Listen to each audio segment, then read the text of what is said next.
I think just the fact that it didn't come from a comic or some already movie that's been done before and it's like a remake. It just came from some original place, and we got a chance to really realize something that hasn't been done, I guess, before.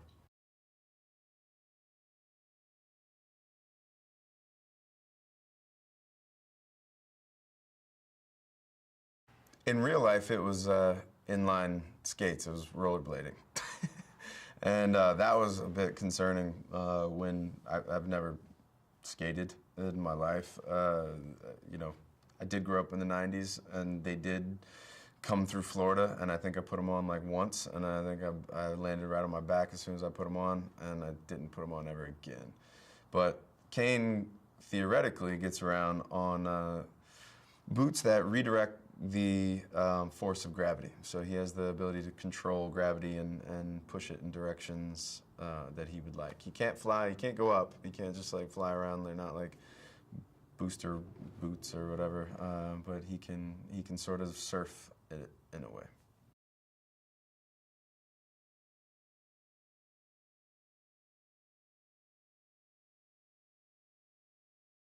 Again, like I was saying, like I've never, I'm not, I'm not very adept with skates, especially inline skates, and I don't know who is nowadays, but it was just really the fact of not taking them off. You just live in them and go around, do little things in them, because fighting in skates is a completely different thing. You do some sort of move or whatever, and you overcommit, you land on your face. If you lean back too far, you land on your back. And with these skates on, you have to sort of stay in the center, and it was a very hard-earned learning process.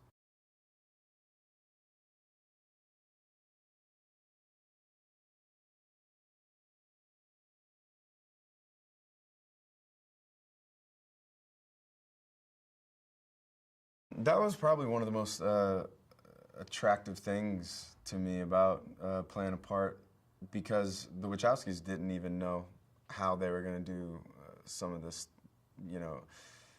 effects, how they were going to do some of the action, because the combination of camera and movement and then the CGI, it was a very crazy, complicated equation, and we were figuring things out on the day. Like we were exploring as we were shooting.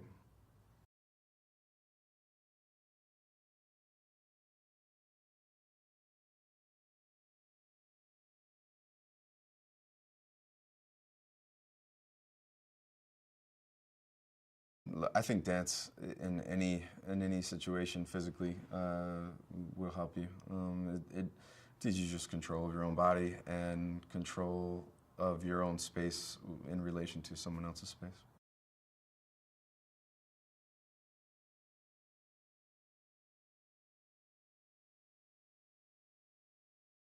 We shot in London, and there's so many talented people in England. It's insane.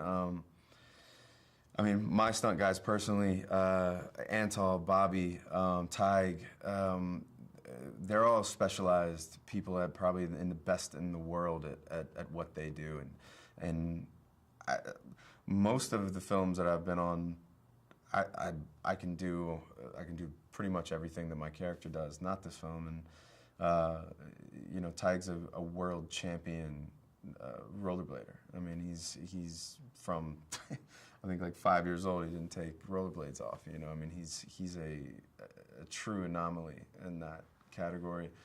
Bobby is, I mean, there's nothing he can't do physically. I mean, he could run up this wall and do anything that I mean, he's just like he defies gravity, and he looks like Brad Pitt, so it's insane. We would joke. I'd be like, well, you should just be playing this character.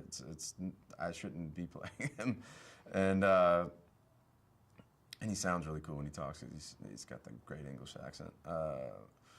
Antal, you physically can't break him. Like they tried, and you can't break him. And I was just blessed just, you know, sort of sit back and watch these guys do what they do in the best of every category that they do it in.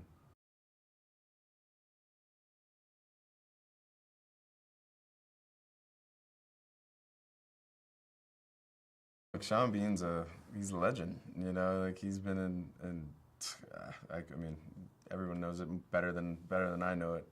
But just hearing his voice, you go, holy, like you're in a scene, you know. Like it's this epic scene. It's just got an iconic voice, you know, and he's a iconic actor, truly.